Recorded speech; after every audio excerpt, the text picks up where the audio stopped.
We're ready, Clarence. Great. Good afternoon, members of the public. We really appreciate you coming out.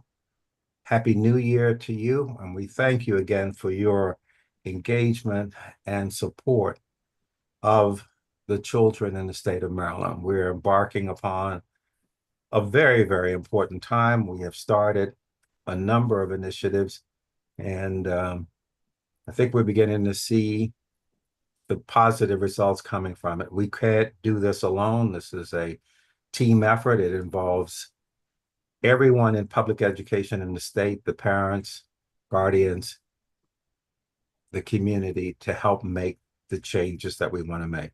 Well, today, our Education Transformation and Finance Committee will meet. We're meeting in public session.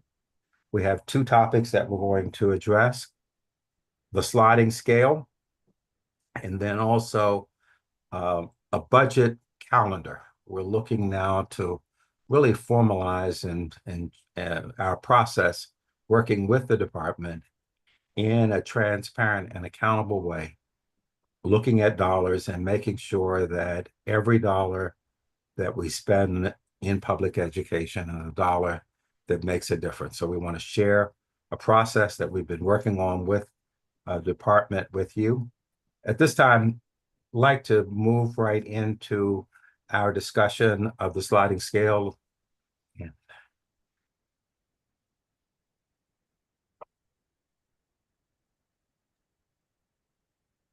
Hi, good afternoon, everyone. Committee Chair Crawford and members of the Education, Transformation, and Finance Committee. My name is Tara Phillips. I am the Executive Director for the Division of Early Childhood. I am presenting on behalf of Dr. Shana Cook, Assistant State Superintendent of the Division of Early Childhood. I'm joined by Donna Gunning, who is the Assistant State Superintendent of the Office of Finance, and Dr. Matt Duque, the Director of the Office of Research. Welcome. Thank you. Today we're here to discuss the updated pre-K sliding scale methodology. I'm going to share my screen now. Just want to compliment the work of your office. You guys have done an exceptional job in terms of what we've been able to do in this area, in the pre-K area. So again, thank you again for all that you do. The board is fully aware of the high quality work that you guys have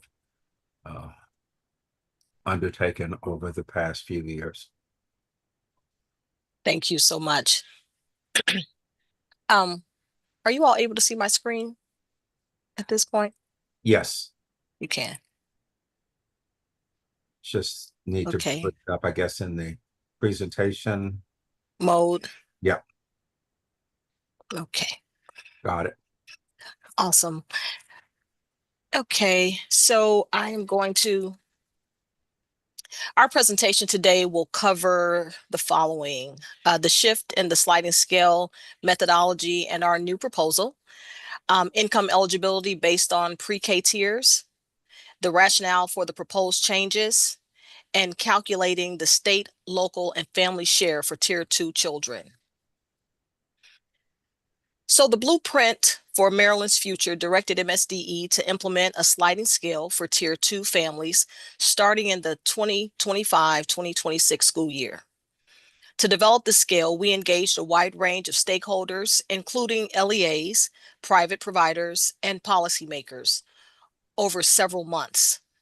Our guiding principle throughout has been to ensure that pre-K remains affordable.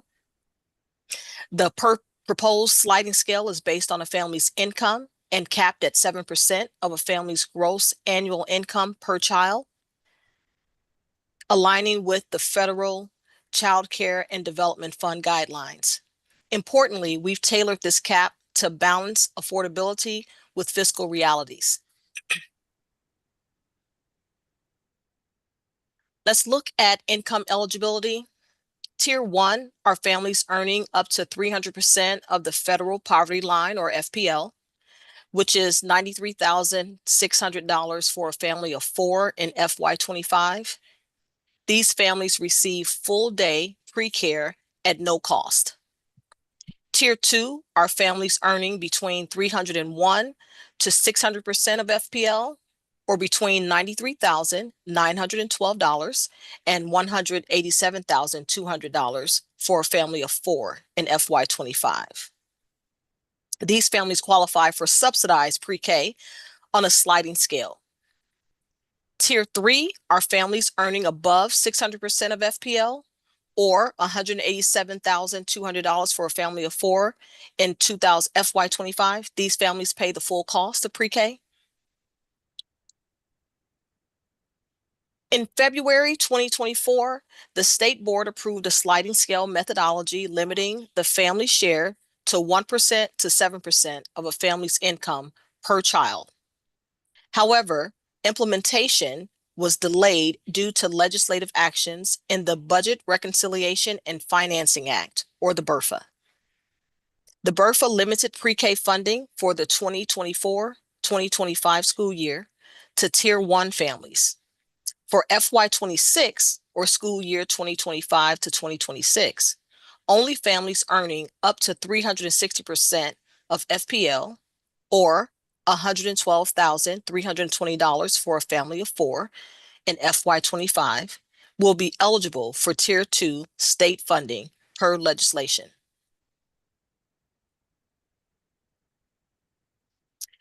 The BRFA also accelerated the phase-in of the pre-K per pupil rate. Originally planned to reach around $19,950 by FY30, we will now achieve this rate by FY27. 3 years earlier. This rapid increase in per pupil costs underscores the importance of a sustainable sliding scale methodology. So in response to these changes, we propose a new sliding scale methodology that simplifies the structure to a 5-level tiered system, reflects updated data and stakeholder feedback, addresses the rapid increase in pre-K per pupil costs. This approach balances affordability for families with fiscal responsibility for the state and local jurisdictions.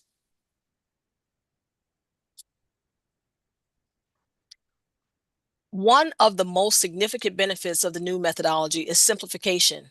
Instead of calculating an individualized share for every family, the 5-level sliding scale provides clear and consistent family share, local share, and state share tiers. This reduces administrative burdens for LEAs and private providers and makes the process more transparent for families. Stakeholders, including LEAs and private providers, expressed concerns about the complexity of the original sliding scale. Challenges included income verification and variability in family contributions. The new 5-level structure addresses these concerns, ensuring easier implementation and greater clarity for all involved.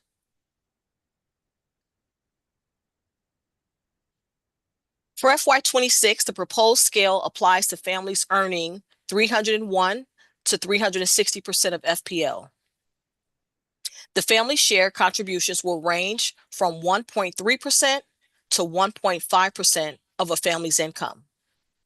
All families in the 301 to 360% of FPL will pay $1,447 per child over 10 months. This ensures affordability for families while supporting program sustainability.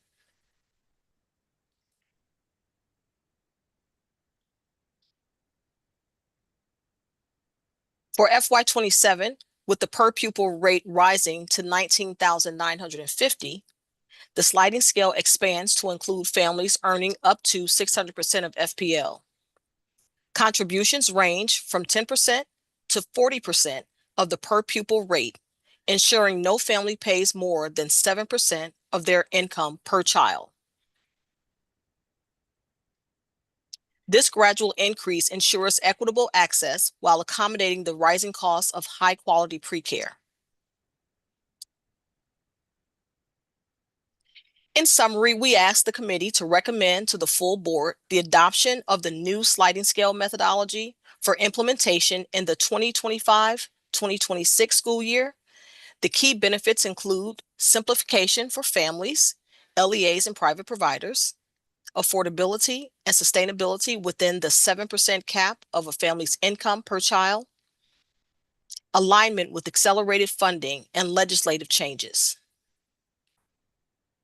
We believe this approach balances affordability, simplicity, and fiscal responsibility.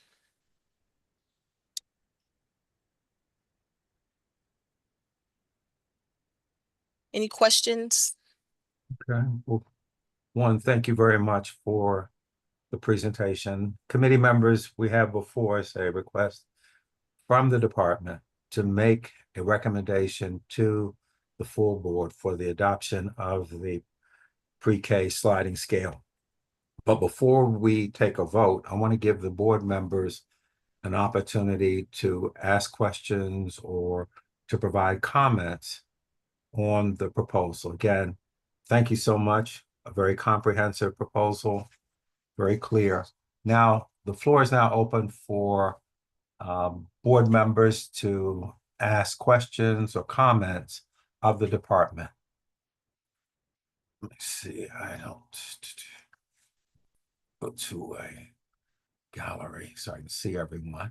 Are there any questions from board members on the proposal? Okay. Mr. Greer. Hey team, appreciate this presentation. I have a couple questions. One is, Ms. Phillips, can you tell us just a little bit more about the rapid increase in price portion here? So the way that I'm understanding it, I think it's out of our control, but I just want to be able to hear a little bit more about what goes into that in terms of our being able to make the estimates. So when we heard this in February, we thought one thing, and now I hear that we're thinking something different. What goes into making those estimates on our side, and then what actually drove the increase in costs?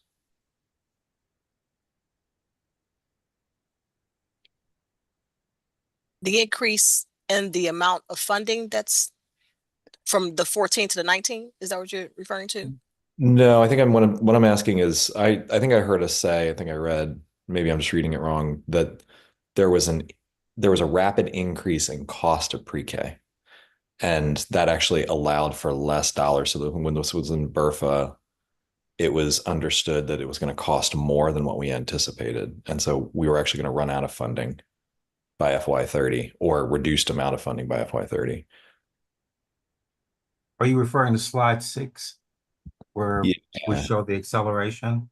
Yeah, exactly. Like, so we're seeing a rapid acceleration of the pre-K on slide 8. Slide 6 is the acceleration, correct? But I guess what I'm looking at is, yeah, slide 6. Thanks, Clarence, Commissioner Crawford. So it says here, it's just inflation adjustment. Like, did we just not anticipate inflation to be as heavy as it was? Is it okay to jump in? Yeah. Please, thank you. Sure.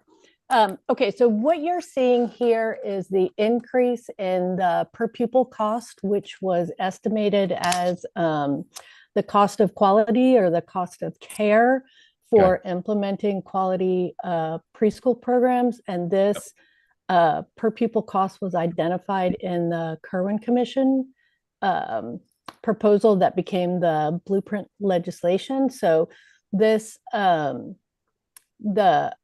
rapid increase happened in the BRFA last year, where because many providers were saying that the per pupil amount, last year they would have been talking about the 25 amount of 13,000 per child, was nowhere near enough to cover that cost, particularly when you think about transportation and these little ones need car seats and things like that. So what the legislature did in the BRFA was they accelerated the phase in of the per pupil. So where there would have been several years before we hit that 19.9 mark, they moved that up so that we hit that in 27.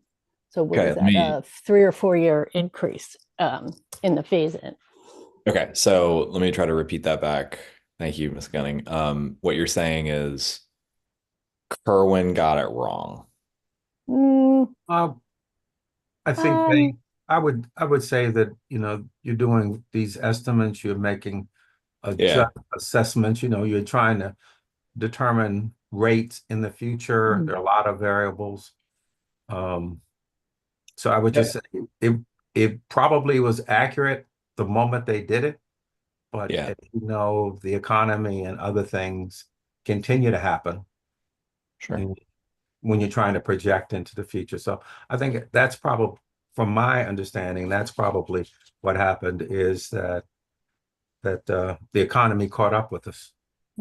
Yeah, that's fine. I understand increasing costs. I guess maybe I should have boiled it down to Kerwin got it wrong. But I think what I'm trying to understand and kind of like make sure that the public understands too is that this was a best faith estimate at a point in time several years ago, and it didn't hold true as we began to talk to providers and began to understand more. And so that causes this rapid increase, which then makes us need to solve for that change, the change in cost, and then B, some of the stakeholder feedback that we got and have received since pushing this forward, which I think is fine. I think that's accurate. And well, and my understanding then would be that the legislature heard the same thing, and then tried to adjust the numbers to reflect the reality, to come closer to what people were saying was the true cost.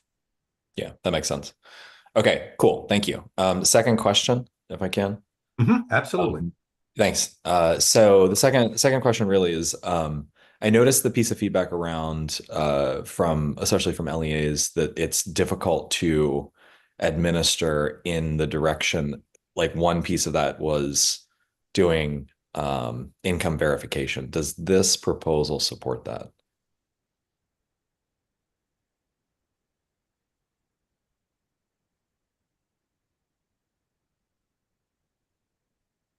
In other words, LEAs still need to do income verification, correct? They do. And so I don't, I think the income verification piece is harder on private providers. I think the local school systems are probably more experienced in that area, simply because of school nutrition programs. So they have processes in place for income identification.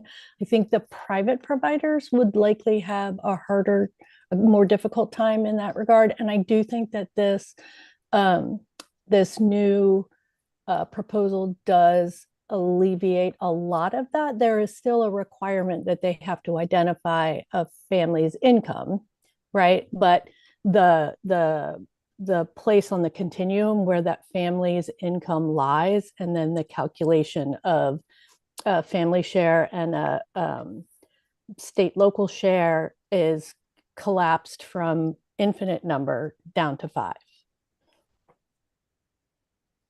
Okay, but the verification still needs to happen in the same way, right? In order to determine where they fall on the scale. Correct. But we have also, and Dr. Duque can talk about this more, but Dr. Duque has worked hand in hand with the early childhood team in developing a calculator that private providers can use to assist them in this process.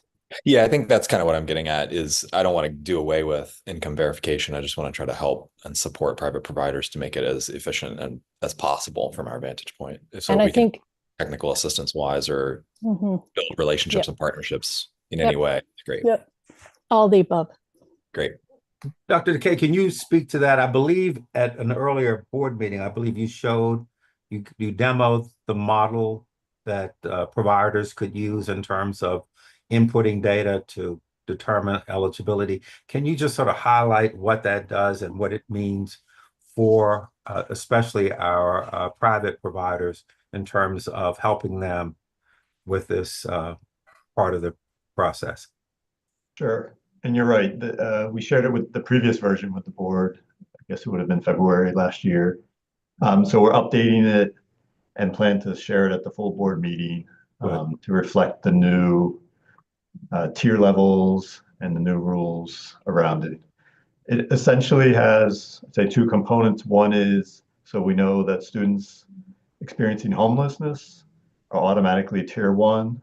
So there are tabs or buttons where private provider can go. So this tool is web-based. It's on our website, and they can select if the student is experiencing homelessness or a child with disabilities or a multilingual learner. And that, along with family size, household size, I should say, the children's age, 3 or 4, as well as their household income. They enter that information and click calculate, and it tells them, the private provider, what tier, how much the family owes. Now, in this first year, it's pretty simple because either they owe nothing or they are in that one tier that we established of 301 to 360 FPL. The following year, we'll revise it so it has the multiple categories of the scale. Have you tested this model with providers to sort of give them a chance to play with it a bit? Tara, can you speak to that? So we didn't test it with providers. However, Dr. Cook and I and some others on the team did different scenarios amongst ourselves to make sure that we all were able to have the calculations come out and verify that they were accurate. One of the things you may want to do once we go live would be to monitor implementation, say in the first 90 days, to see if there are any unintended effects, and then we can make an adjustment. Yes. So I think that's something we can do. I think it's on our list. We haven't gotten to yet. Right now we're still testing it internally, but I think it's a good idea. Yeah. We can get some providers to try it out. Yeah. But anyway, whether we get providers or not, it's just be a nice thing to do to really pay attention, say for the first, at least for the first 90, 120 days, just to make sure that there aren't any unintended consequences from that. Excellent, excellent. Ms. Chang.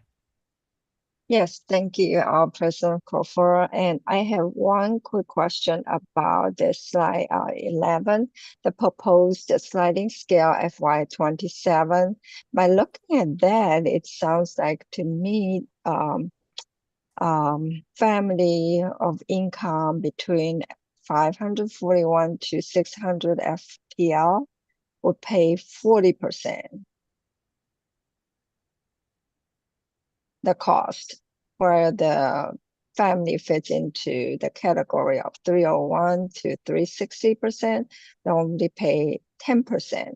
But I thought our cap is 7%. So would it be kind of nice to add an additional column to spell out? Because when I calculated, if you use the column 3, the third column, that family share, the amount divided by whatever FPL within that bracket, it actually very low. It's like a 4 or 5% instead of 40%.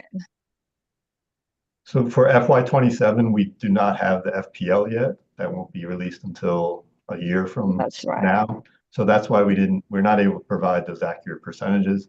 And the reason we stopped at 40% is, so we did do some modeling where we try to estimate what FPL will be next year. So assuming like a 2, 3, or 4% increase. And then in order to keep it under that 7% cap, that's where we landed on the 40% as the highest tier. But yeah, so I think if you use the FPLs from this year, it will be a little bit off We're Mhm. assuming it will increase next year. Okay, so the second column actually it's the percentage of the bracket, because with the heading it is a little bit of there's some opportunity to create some confusion for the reader.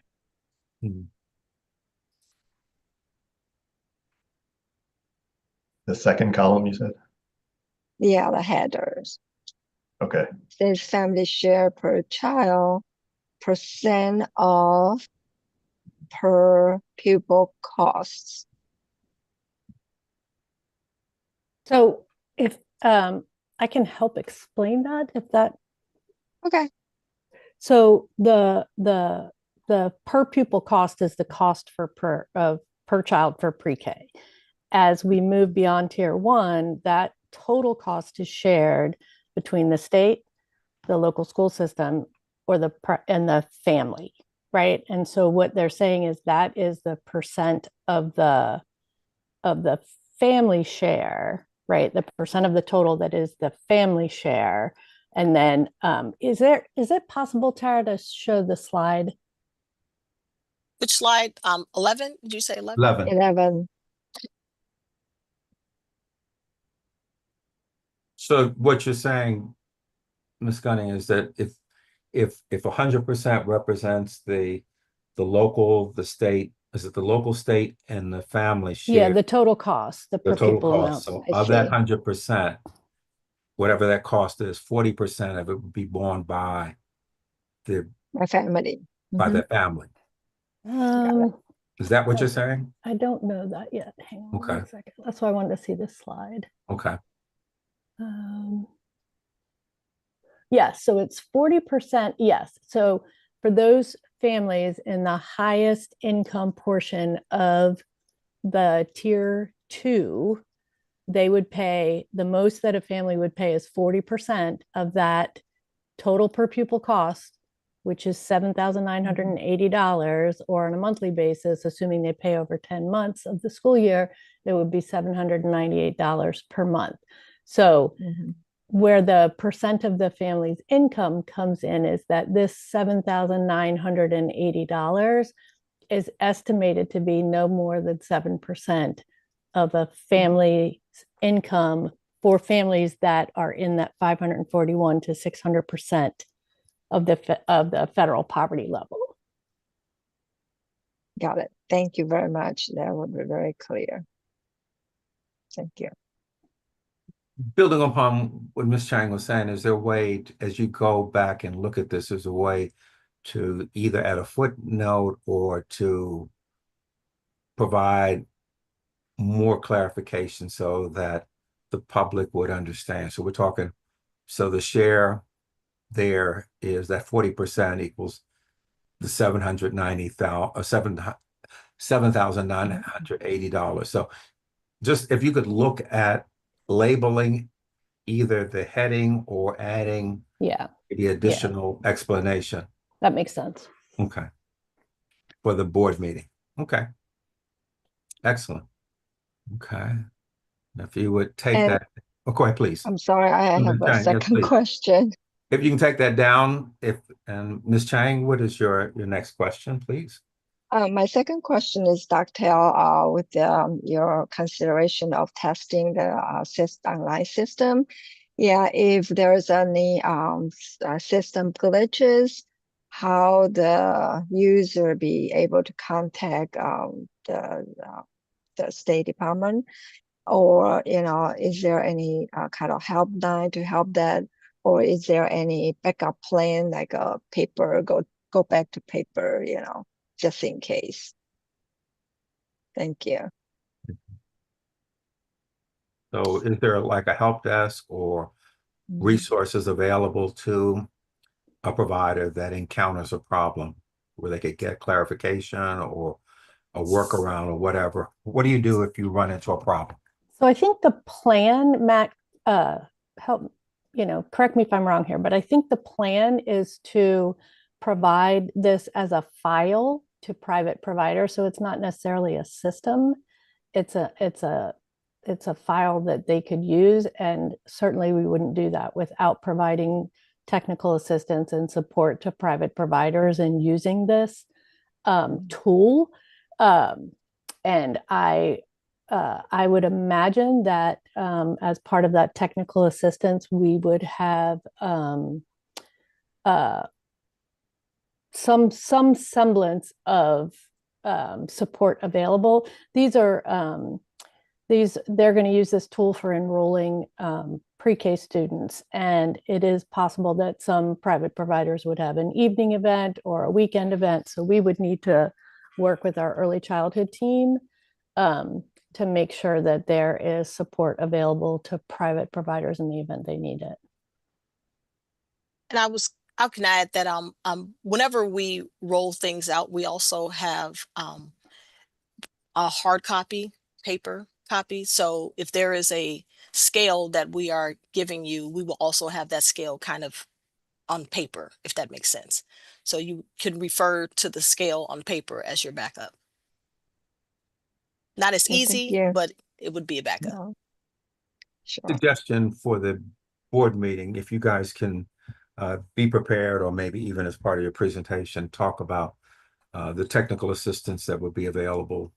What are we going to provide? Are they going to have a phone number? How do people report or identify issues, get those issues surfaced back to the department? So if you can think about how you want to present that at the board, so the public will hear that, they will understand that we have a plan.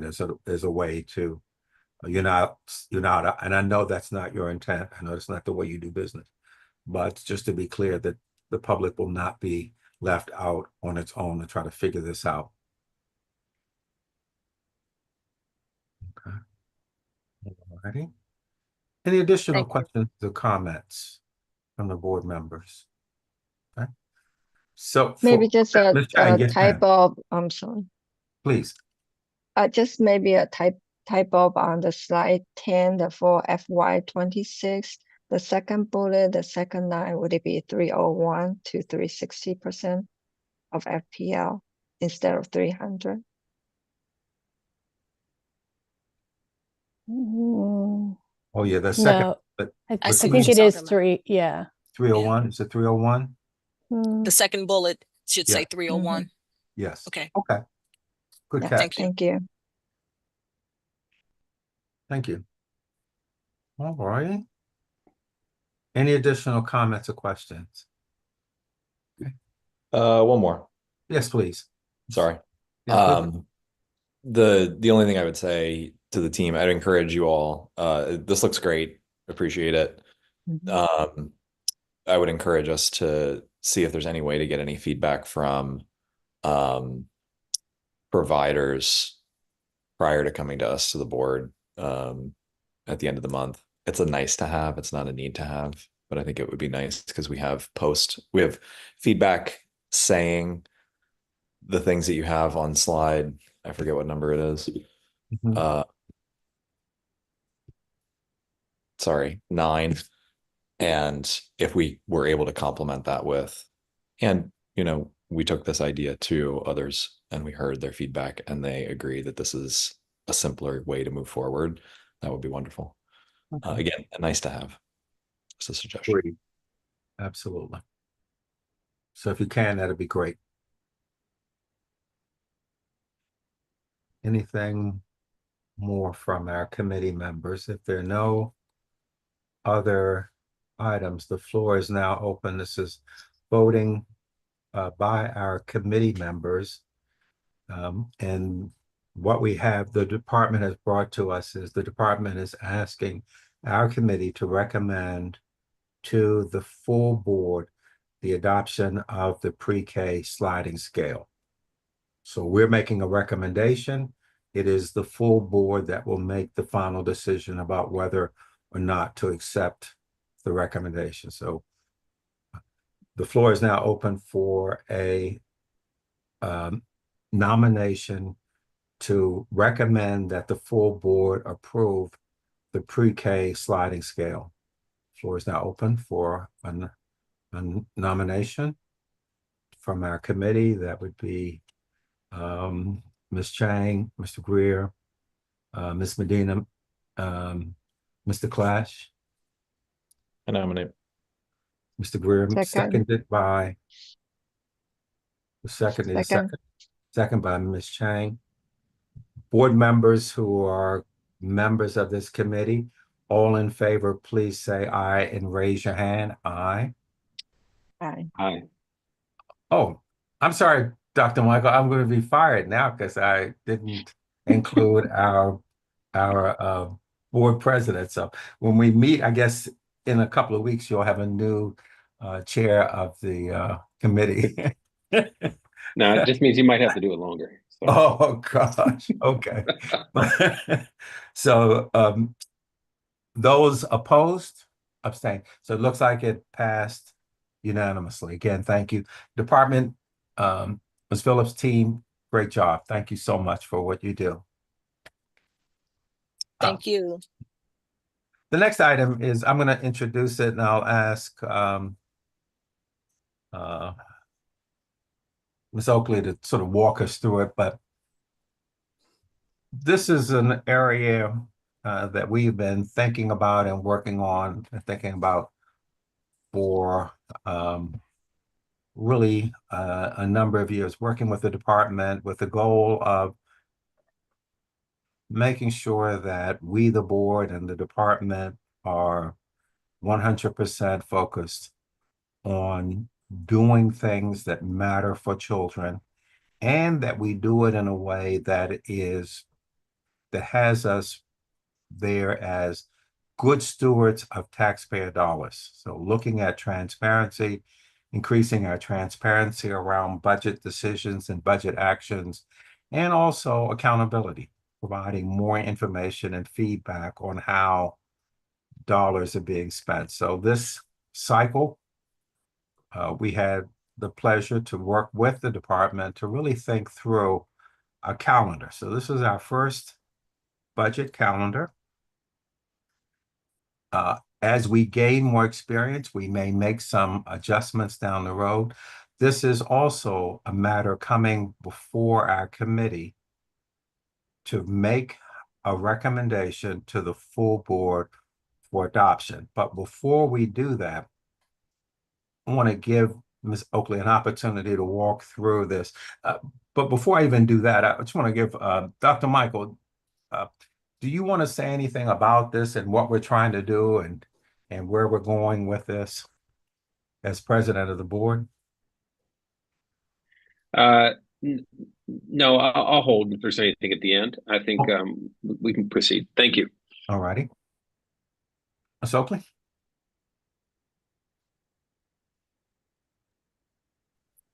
Hello. So as Mr. Crawford said, we have been working with the department. Do you want do you want to bring it up on the screen so that everyone? Do you want me to bring up the public version or the? Yes, the public version. Okay, give me a second. I don't have that one open. So I'll pull this up and Yeah. while I'm pulling it up, so we started, there's a pretty common. Did someone pull that up? Yeah. Oh. Thank you to whoever did that. So we have started in talking closely with the department about, there's a pretty routine yearly schedule for both approving and discussing each fiscal year's budget. And so we really just wanted to get it down on paper so that every committee member knew what to expect, what was upcoming, and so that we could all kind of start to plan and just get a little bit better organized. And so we've put together this document for 2025, both for this committee as well as the full board. items that come to the full board that are in our jurisdiction obviously will come to us first, but we've also just built in some additional touch points for, somebody is, there's a chat. Okay. Sorry, Alex. This brings in just additional touch points for the committee to have a say and just be abreast of what the department is planning, both for the upcoming year's budget as well as kind of monitoring implementation of the current fiscal year. So in January, we are discussing this document. We will hopefully get you all's feedback and get to a place where we can approve it. And then you'll see in the full board, we are then focusing on FY26, the governor's budget coming out tomorrow. And there are some pieces you'll see in February and then in December where we are just as the federal funds from COVID and ESSER pots, as the department winds those down, just giving this committee as well as the full board some more detail on kind of program spending outcomes and the like. And then kind of the big months of where we start building towards the FY27 budget will be around April to September when we vote to approve the superintendent's budget. One thing that Mr. Crawford wanted this committee to think about in advance of approving the FY27 superintendent's budget was holding office hours to get the board's priorities for FY27. And so we're going to try to build a process for that, for board members to have a say in that as well. And we will work kind of simultaneously with the superintendent and hear her priorities as well as share ours, and just get to a place where we get them all on paper and then kind of compile them and condense them into our top priorities. And then you will see as we get into May, we are discussing budget outcomes, which is something that we hope to build towards for this committee, which is not just passing the budget and moving on, but really sticking with the current fiscal year's budget while preparing for the next year's budget as well. So I don't know, and you all have a version in board docs. This is the version that we would post on our website, and it is on our website currently. But I don't know if you all had any questions about the process or the content of this. You will see some months like July and I think November and December they are blank. Those will not be blank for long, but right now we dropped in points that we know we want to discuss as a board and as a committee. And so this is more of a living document and less of something that will never change throughout the year. But the pieces that are in here, we've worked with the department and we are really excited to move towards this new kind of process for the committee. So I want to just maybe, Mr. Crawford, if you have anything you'd like to I just wanted to say, great job of outlining it. For January, we're going to see the governor's budget. The governor doesn't, I don't believe the governor releases his budget until tomorrow, so we won't have that. So probably as we with this calendar, at the beginning of the calendar year, what you'll probably see is the release of the governor's budget going directly to the full board, because the timing won't work out for this. So the department we'll have some information obviously coming out of the governor's release, but we'll also address this in the public session. The other thing that we were trying to do here, again, working with the department, is giving the board more opportunity to think about priorities for the future. So what we have done here, working with the department, is build in a process that starts in April, where the board and the department concurrently are looking at, in this case, the FY27 budget. First, thinking about what are the priorities that we have for FY27. By that time, we'll have a pretty good sense of where the legislature lands on the FY26 budget. So we have a sense of that. Given what we think is likely to pass with the budget with FY26, we'll use that as a starting point for thinking about what are the priorities, what are the things that are most important, and starting to have first with the board, but also then involving the superintendent and the department around what are the most important priorities. Tight dollars, making sure that every dollar we spend is a dollar that makes a difference. This is a change. In the past, we wouldn't have this kind of conversation until later in the year. This gives the board and the department an opportunity to really step back and reach a common understanding about where we want to go and what we need to do. The other thing is, again, we'll have a process where much of those discussions around the upcoming budget, the FY27 budget, are going to be subject to executive privilege. So we will not be in a position to talk about the FY27 budget and our priorities and budget in the submission to the governor until the governor releases the budget, which would be for FY27, January of next year. So a lot of that will be executive discussion. The only thing that will happen in public is in September, the board will have a public vote on the superintendent's budget, but no discussion of any of the numbers or priorities, because those are subject to executive privilege here on the executive side of the budget. So what we've tried to do is to have a more transparent, a more orderly process, a more predictable process that helps ensure that the board is engaged on the things that matter, strategy, that the board has information about how we're doing performance. What are we doing? In February, we're going to take a deeper dive into things like the AIB, the comprehensive implementation plan. So we'll be looking more at performance. Those discussions that we can have in public, we're going to have in public.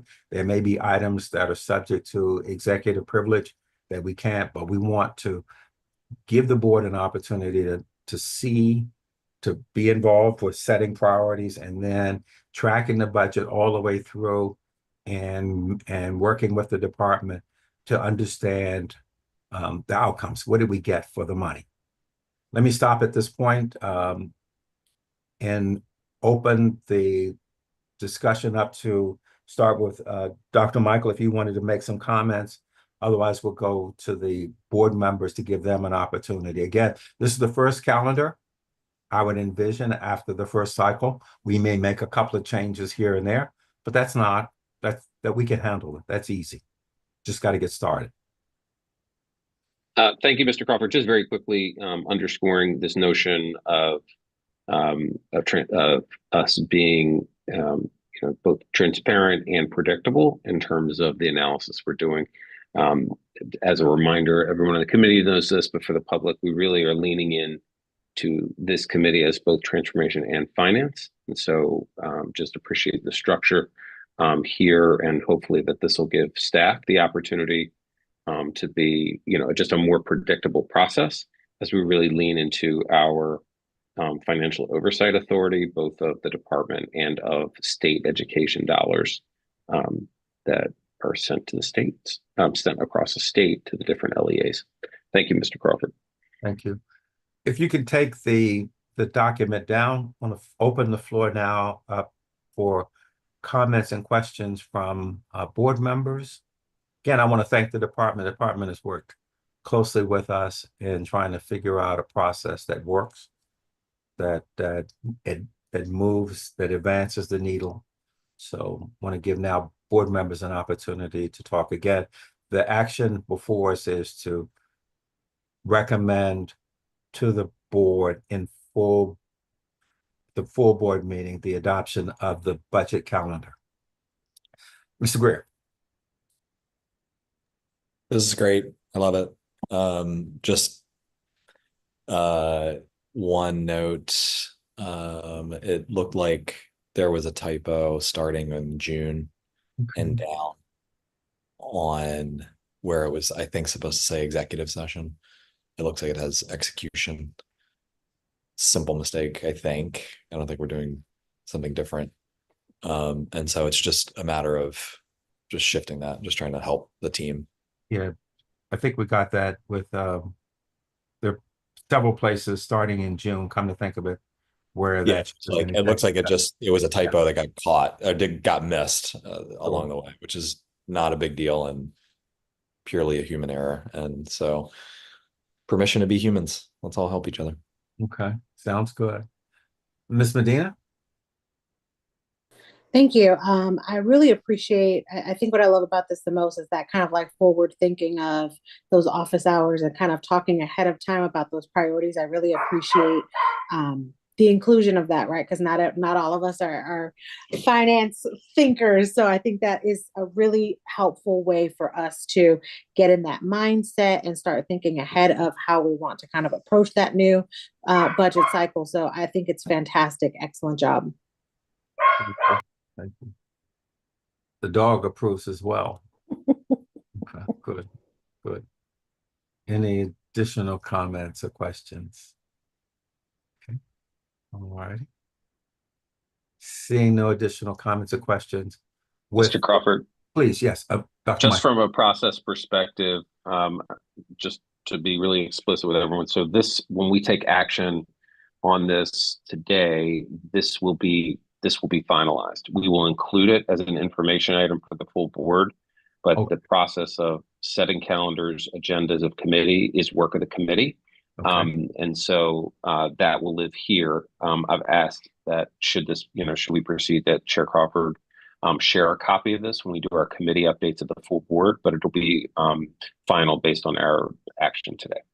Very good. So we're voting to finalize this, and then we would then present this information during the committee report section, and this information would also then be made available to the public so that they would have this calendar as well. Right, Mr. Hands? Okay, all righty. So with the changes that we want to make, the corrections we need to make here, the floor is now open for a motion to approve the calendar, which we will share with the board and the public during the committee report portion of the January meeting.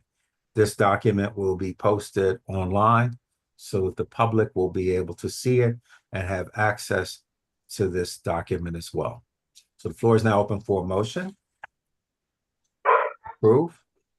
I make a motion that we implement the budget calendar for the Finance Committee. Thank you, Ms. Medina. Need a second? Second. Dr. Michael?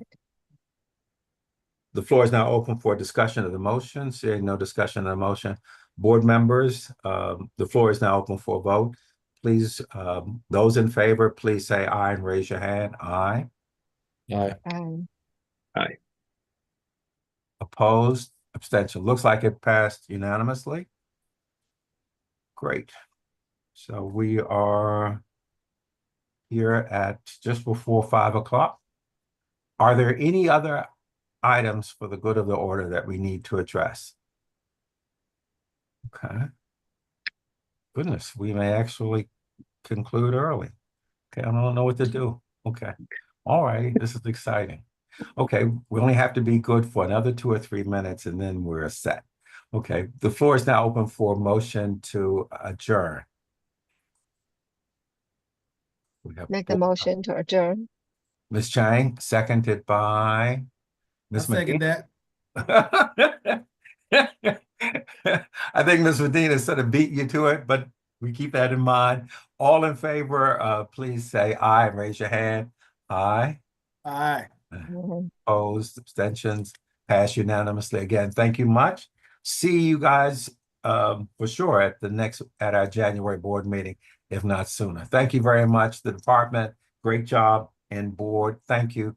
And our staff, Mr. Hands and Ms. Oakley, again, thank you guys very much. Have a great evening.